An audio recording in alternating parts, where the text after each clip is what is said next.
기도를 드립니다.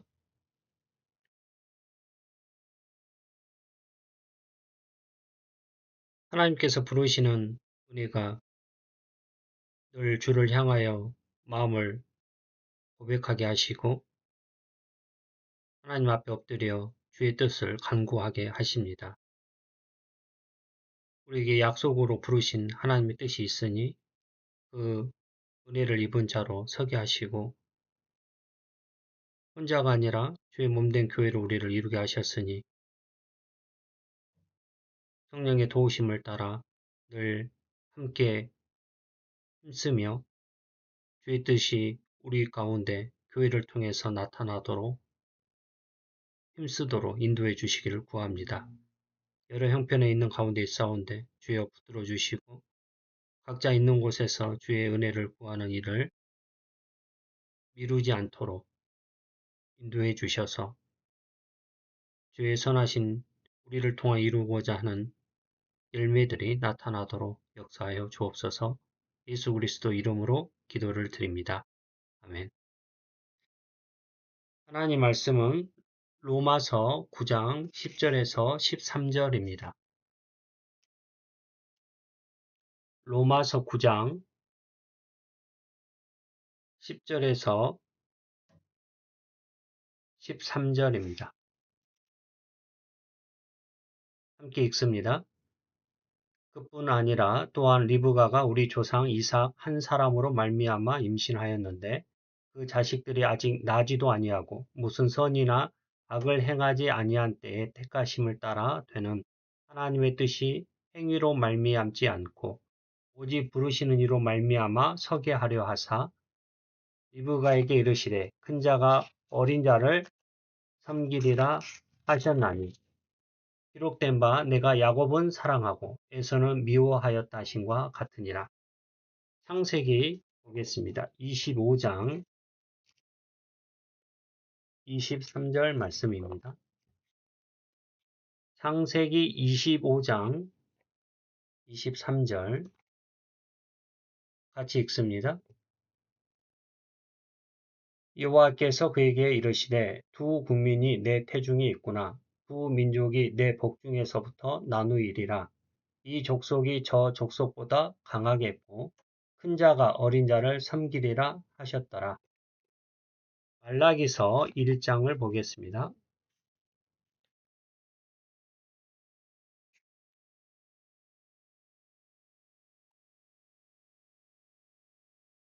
말라기서 1장 2절에서 3절입니다.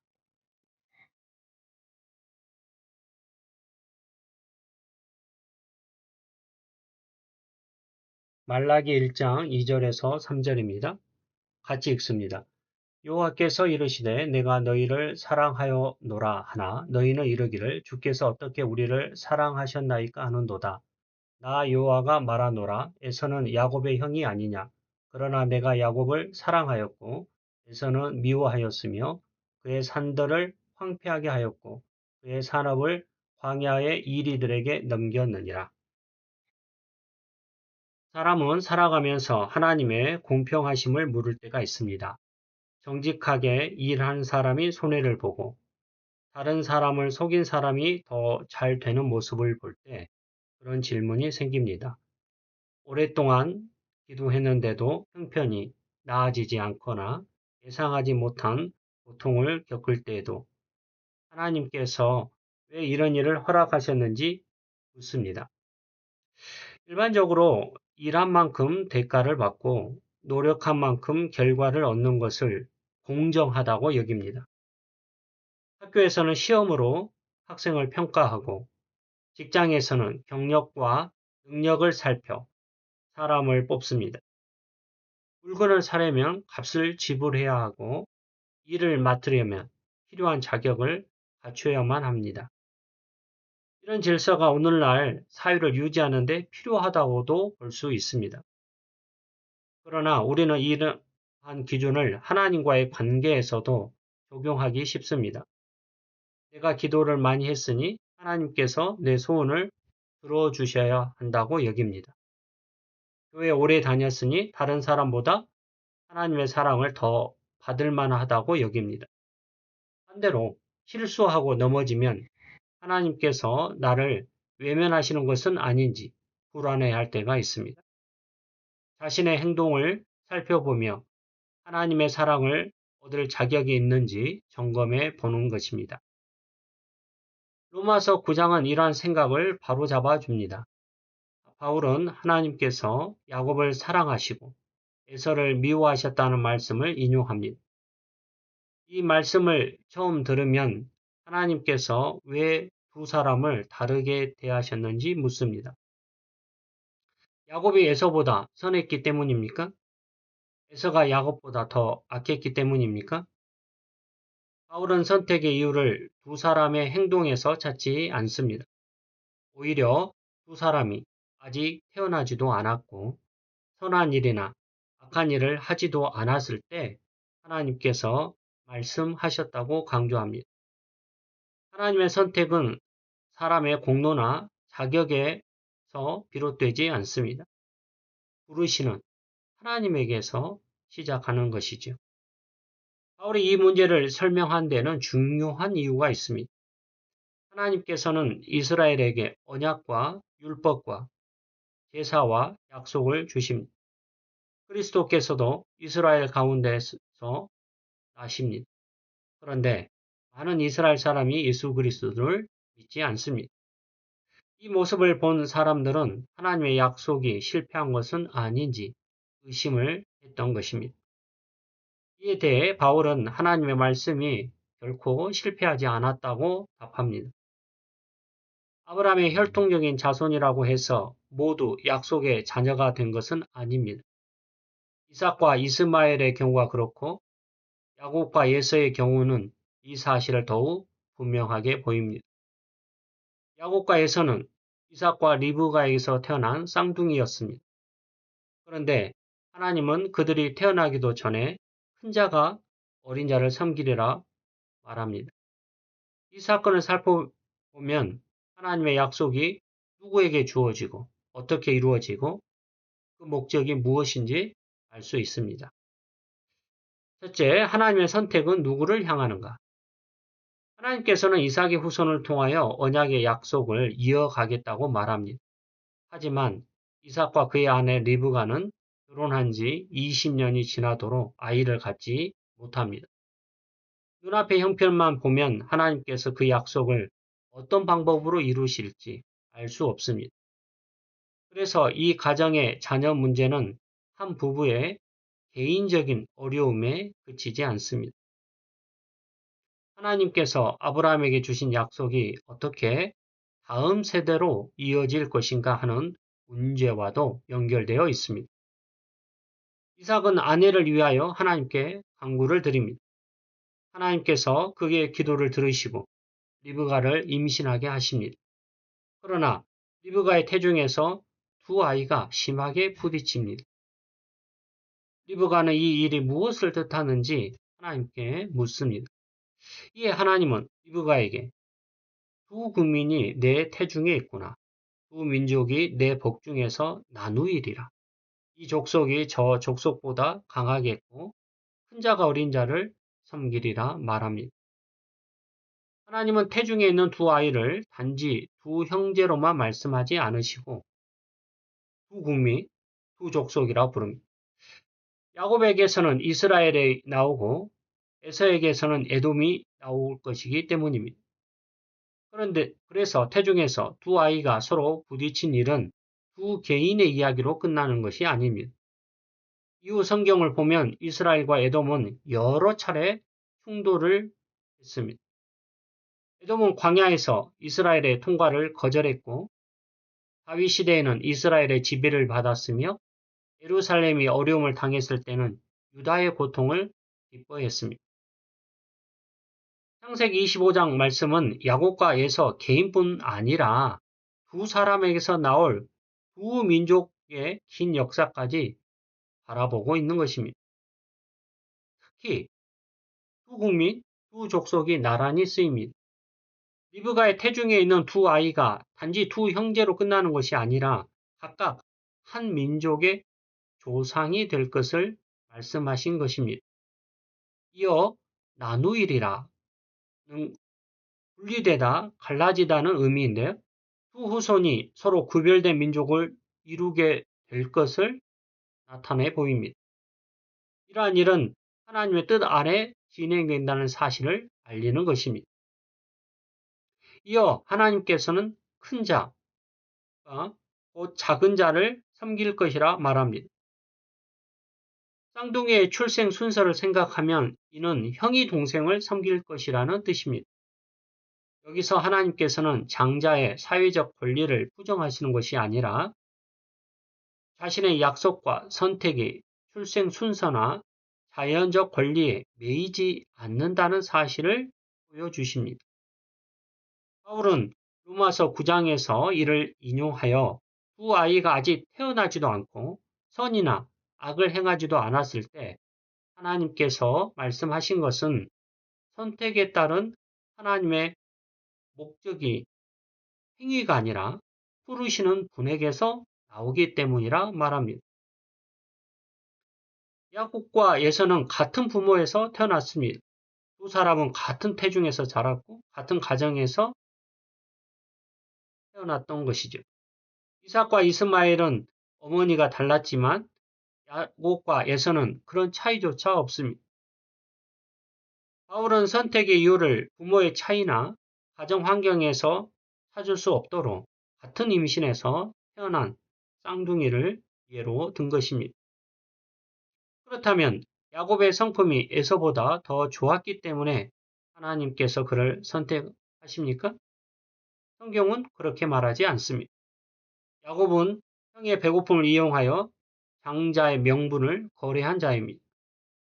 그는 어머니와 함께 눈이 어두운 아버지를 속이고 형이 받을 축복을 받은 자입니다. 문제가 생기면 하나님의 약속을 기다리기보다 자기 방법을 먼저 사용한 자입니다.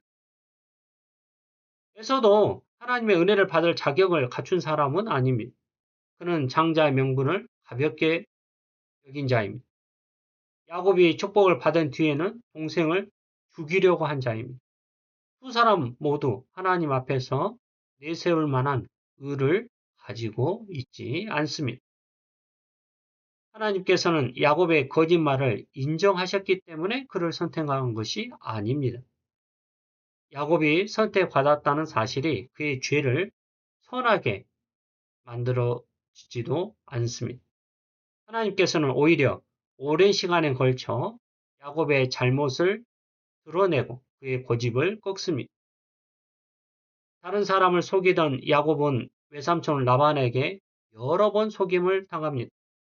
자기 힘과 계산을 의지하던 야곱은 에서를 다시 만날 때 큰 두려움에 빠집니다.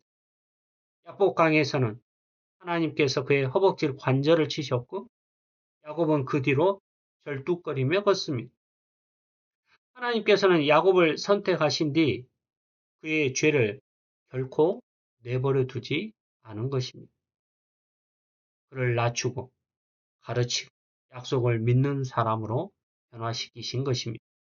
그러므로 구원받은 사람은 다른 사람보다 자신이 더 나았다고 생각할 수 없습니다. 야곱이 에서보다 나아서 선택받지 않았다면 우리도 다른 사람보다 좀 더 낫기 때문에 구원받은 것은 아닙니다. 선택의 이유는 사람에게 있지 않고 하나님께 있습니다. 둘째, 하나님은 선택을 어떻게 실행한가? 바울은 야곱과 에서의 자연적인 조건을 설명한 뒤 두 사람의 행위를 구체적으로 말합니다. 그 자식들이 아직 나지도 아니하고 무슨 선이나 악을 행하지 아니한 때,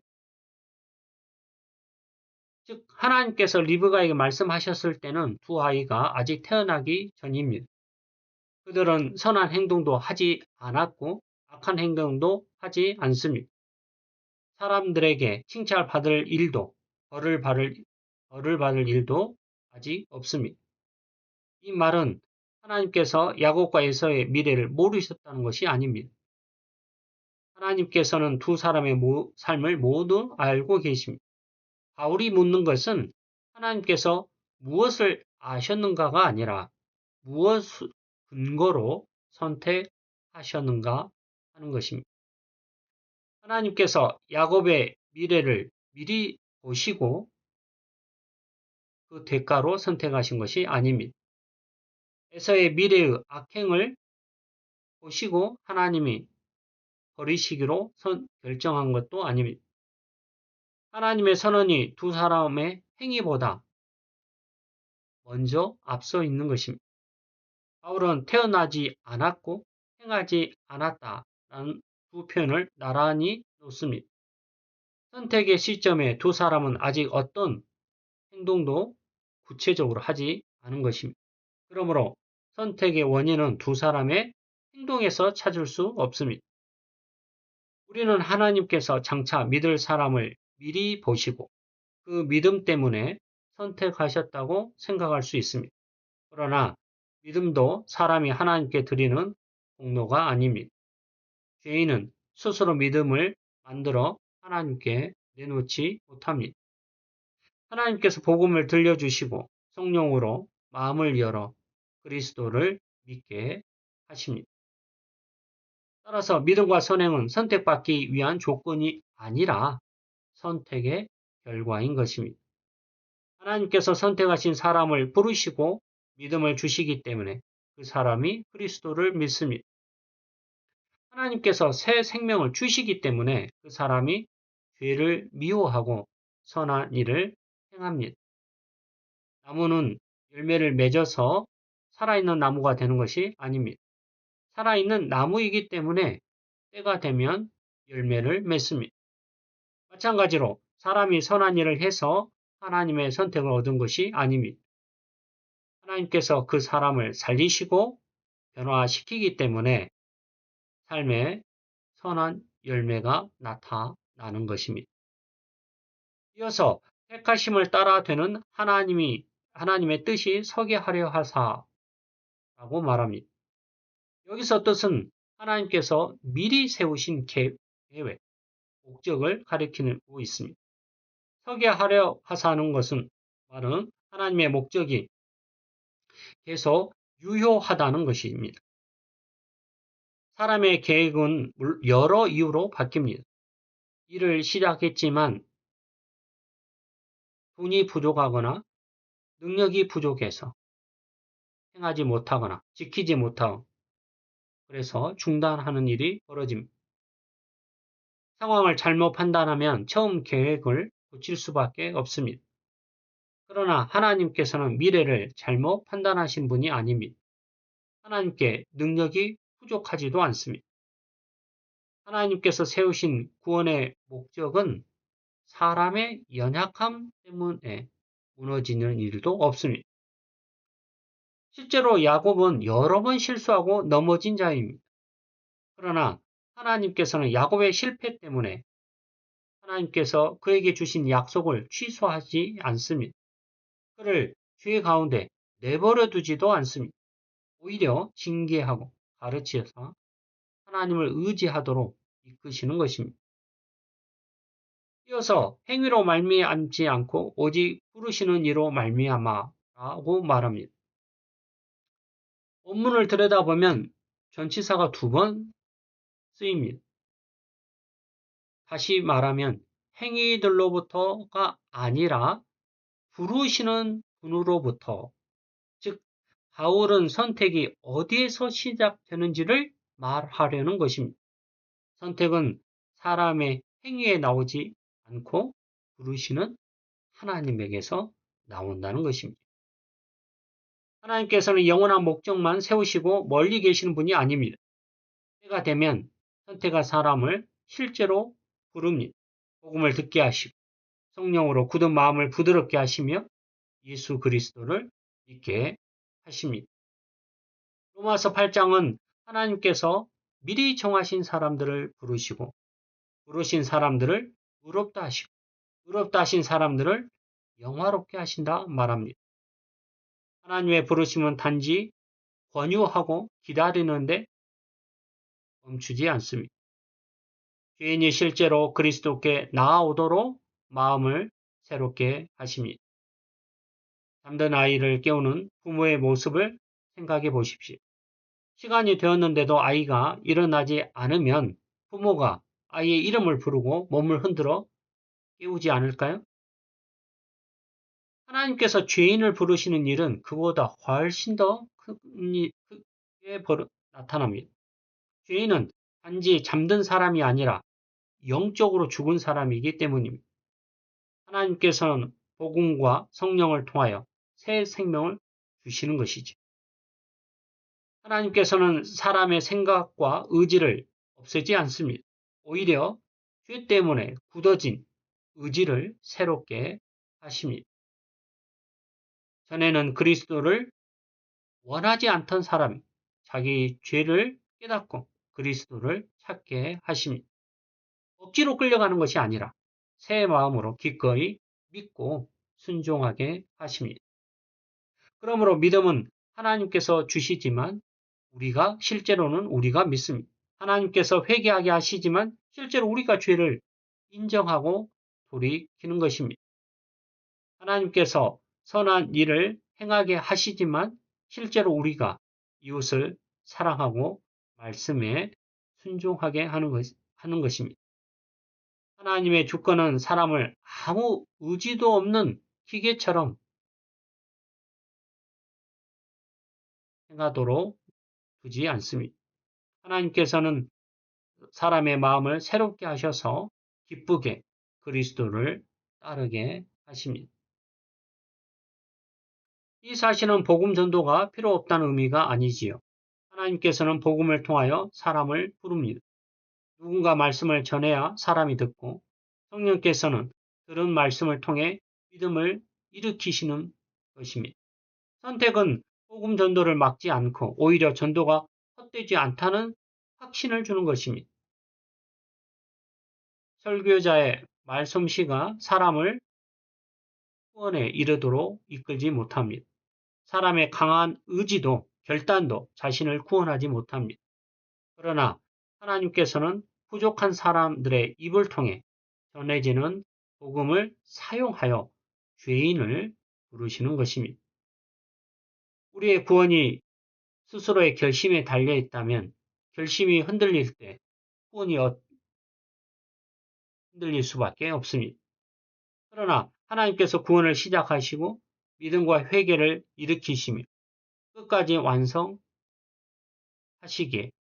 하나님께서 세우신 목적은 우리의 연약함 때문에 결코 무너지는 일은 없는 것입니다. 셋째, 하나님의 선택은 우리에게 무엇을 가르친가? 바울은 말라기 1장의 말씀을 기록된 바 내가 야곱은 사랑하고 에서는 미워하였다 하신과 같으니라 인용합니다. 기록된 바라는 것은 하나님께서 과거의 말씀을 기록하게 하셨고 그 말씀이 지금도 권위를 가진 채 남아있다는 뜻입니다. 바울은 자신의 생각을 말하려는 것이 아닙니다. 구약에 기록된 말씀으로 하나님의 선택을 설명한 것입니다. 말라기 시대의 이스라엘 백성은 바벨론 포로에서 돌아온 뒤 성전을 다시 세웁니다. 그러나 그들의 형편은 기대만큼 좋아지지 않습니다. 나라가 강해지는 것도 아니고 경제적인 어려움은 지속되었던 것입니다. 많은 사람이 제사에 무관심해졌고 하나님께 드리는 제물을 소홀히 여깁니다. 그들은 주께서 어떻게 우리를 사랑하셨습니까? 묻는 것입니다. 이스라엘은 현재의 어려움만 보며 하나님의 사랑을 의심했습니다. 하나님께서는 그들에게 에돔의 역사를 보라 말합니다. 에돔도 한때 나라를 이루고 번영했지만 하나님의 심판으로 산지와 기업이 황폐해졌습니다. 반면 이스라엘도 죄 때문에 심판받고 포로로 끌려갔지만 하나님께서 그들을 완전히 내버려 두는 것은 아닙니다. 다시 약속의 땅으로 돌아오게 하시고 성전을 세우게 하십니다. 언약을 이어가도록 하시고 마침내 야곱의 후손 가운데 예수 그리스도를 보내신 데 이릅니다. 하나님께서 야곱을 사랑하셨다는 것은 단지 야곱을 더 좋아했다는 감정을 표현하려는 것이 아닙니다. 야곱과 그의 후손을 약속 안에 두시고 죄를 징계하면서도 버리지 않으심. 구원의 약속을 이루셨다는 뜻입니다. 하나님의 사랑은 잘못을 모르는 척하는 것이 아닙니다. 하나님께서는 야곱을 사랑하셨기 때문에 그의 죄를 그대로 두지 않습니다. 야곱의 자기 의존을 꺾으시고 하나님을 붙들도록 가르치십니다. 사랑하시는 자를 말씀과 징계로 돌이키게 하십니다. 그러면 에서는 미워하셨다는 것은 무엇을 의미합니까? 성경에서 미워하다는 것은 때로는 다른 사람보다 덜 사랑하거나 뒤에 둔다는 의미로 쓰일 때가 있습니다. 그러나 말라기 1장에서는 그 의미만으로 충분하지 않습니다. 본문은 곧바로 에돔의 산지를 황폐하게 하신 하나님의 심판을 말하기 때문입니다. 그러므로 에서를 미워하셨다는 것은 그를 야곱과 같은 언약적인 선택 안에 두지 않으신 일과 에돔의 죄를 심판하신 일이 함께 들어 있습니다. 하나님께서 죄 없는 에서를 까닭없이 미워하신 것이 아닙니다. 에서도 아담의 후손으로 태어난 죄인입니다. 그는 장자의 명분을 가볍게 여겼고 분노하여 동생을 죽이려 했습니다. 그의 후손 에돔도 이스라엘을 적대했고 예루살렘이 무너질 때 유다의 고통을 기뻐했습니다. 하나님께서는 죄 없는 사람에게 부당한 벌을 내리시지 않습니다. 에돔의 황폐는 실제 그들의 죄에 대한 역사적인 심판인 것입니다. 바울은 이 역사를 통하여 하나님의 선택적인 사랑과 공의로운 심판을 설명한 것입니다. 여기서 구원과 심판의 원인을 잘 구별해야 합니다. 야곱이 구원받은 원인은 야곱의 선함이 아니라 하나님의 은혜입니다. 에서와 에돔이 심판받은 이유는 하나님이 불의하셨기 때문이 아니라 그들의 죄 때문입니다. 하나님께서는 야곱에게 갚아야 할 빚이 없습니다. 야곱에게 오히려 자비를 베푸셨습니다. 하나님께서는 에서에게 불의한 형벌을 내리신 것이 아닙니다. 죄에 따라 공의롭게 판단하신 것입니다. 모든 사람이 죄인이므로 하나님께서 그 모든 사람의 죄에 따라 심판하셔도 불의를 행하는 것이 아닙니다. 어떤 죄인에게 자비를 베푸신다고 해서 다른 죄인에게 빚을 지는 것도 아닙니다. 은혜는 마땅히 받아야 임금과 같은 것이 아니라 받을 자격이 없는 사람에게 주어지는 선물인 것입니다. 이 말씀은 우리에게 두려움을 줍니다. 하나님께서는 죄를 가볍게 여기지 않습니다. 에돔의 역사적인 심판은 하나님의 공의가 실제 역사 속에서 나타난다는 사실을 보여주기 때문입니다. 동시에 이 말씀은 큰 위로를 건넵니다. 하나님께서 야곱을 사랑하신 이유가 야곱의 온전함에 있지 않기 때문입니다. 야곱은 자주 실수하고 넘어졌지만 하나님께서는 그를 버리지 않으셨습니다. 죄를 책망하고 고치며 끝까지 약속 안에서 붙드신 것입니다. 하나님께서 우리를 선택하신 이유가 우리의 온전한 믿음과 행동에 있다면 우리가 실패할 때마다 하나님의 사랑도 멈출 수밖에 없습니다. 그러나 하나님의 사랑은 우리에게서 시작된 것이 아닙니다. 하나님께서 먼저 사랑하시고 그리스도 안에서 부르신 데 있습니다. 그렇다고 죄를 가볍게 여겨도 된다는 의미는 아닙니다. 하나님께서는 사랑하시는 사람을 죄 가운데 편안히 머물도록 내버려 두지 않습니다.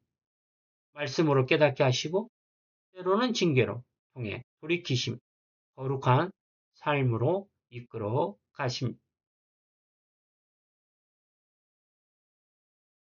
오늘 본문은 이러한 선택의 약속이 과연 누구에게, 어떻게, 왜 주어지는지를 밝힙니다. 하나님의 선택은 인간의 자격이나 세속의 상식을 뛰어넘어 오직 하나님의 자비로운 은혜에 의해 주어진 것입니다. 우리는 때론 야곱보다 에서가 도덕적으로 더 사내답고 정직해 보일 때 불평을 할 수 있습니다. 그러나 그것은 하나님의 자비가 얼마나 절대적인지를 깨닫지 못한 생각일 뿐입니다. 만약 하나님이 야곱처럼 흠 많고 허물투성인 사람을 택하지 않으셨다면 오늘날 이렇게 연약하고 날마다 넘어지는 우리 역시 감히 하나님의 자녀로 부름을 받지 못할 것입니다. 하나님께서 아무런 자격 없는 우리를 창세전에 택하신 목적은 단 하나입니다. 영원토록 하나님의 자비와 은혜를 찬송하게 하려는 데 있습니다. 구원의 역사는 우리에게 시작된 것이 아니라 하나님께서 홀로 시작하셔서 홀로 마치시고 영광스러운 은혜를 온 세상에 선포하신 것입니다. 그러므로 우리가 구원받을 만한 자격이 있는가라는 무거운 자책과 불안의 짐을 내려놓을 필요가 있습니다. 태초전부터 그리스도 안에서 우리의 이름을 부르신 하나님의 변함없는 손길을 바라보시기를 바랍니다. 그 주권의 손길은 우리를 얽매는 운명의 쇠사슬이 아니라 가시밭길 같은 세상 속에서도 끝까지 우리를 품에 안고 가시는 따뜻하고 안전한 지키시는 아버지의 손길인 것입니다. 이 놀라운 선택의 은혜를 평생토록 마음에 품고 겸손히 감사하며 날마다 기쁨으로 하나님께 영광 돌리는 복된 삶을 살아가시기를 원합니다. 기도를 드립니다. 하나님께서 영원전에 사랑하는 자를 선택하신 것은 하나님의 선하심, 자비로우심, 공의로우심을 깨닫고 찬송하게 하는 데 있습니다. 우리가 자격이 있어서가 아니라 하나님의 은혜 가운데 우리를 부르시고 오히려 우리의 죄를 용서하심으로 우리에게 하나님의 선을 행하시니 그 자비로운 하나님의 역사를 따라 하나님의 자녀라 부름을 받게 되었고 의를 힘입어 거룩한 삶을 살게 되었나이다. 주께서 이와 같이 우리를 십자가에서 피 흘리심으로 용서하신 그 사랑으로 다시 회복시키시고 그 사랑 안에 거하게 하셨으니 하나님을 사랑하고 이웃을 사랑하는 우리의 삶이 되도록 인도해 주시기를 구합니다. 비록 우리가 늘 실수하고 넘어지는 일이 종종 벌어지지만 그때마다 하나님의 말씀 앞에 다시 깨달음을 통하여 돌이키게 하시고 우리의 죄를 자복하며 하나님께 용서를 구하는 자 서게 하셔서 하나님의 부르신 구원의 손길을 다시 깨닫고 하나님 뜻을 깨닫는 자로 전하는 삶을 살아가도록 인도하여 주시기를 구합니다. 여전히 몸의 고통과 어려운 형편 가운데 있는 성도들이 있습니다. 주여 긍휼히 여겨주셔서 홀로 두지 않으시고 하나님의 보호를 약속하셨으니 주여 믿음으로 하나님을 소망하며 바라보게 하시고 하나님의 원하시는 뜻이 무엇인지를 우리를 통해 나타나고 이루어지도록 믿고 기다리는 삶이 되도록 인도하여 주옵소서. 주의 몸된 교회를 이루게 하신 큰 영광이 우리에게 있으니 부지런히 힘써 행하도록 함께하도록 인도하여 주시기를 원하옵고 예수 그리스도 이름으로 기도를 드립니다. 아멘. 네, 이어서 또 교회와 성도들을 위해서 또 자매교를 위해서 기도하는 시간을 갖습니다. 감사합니다.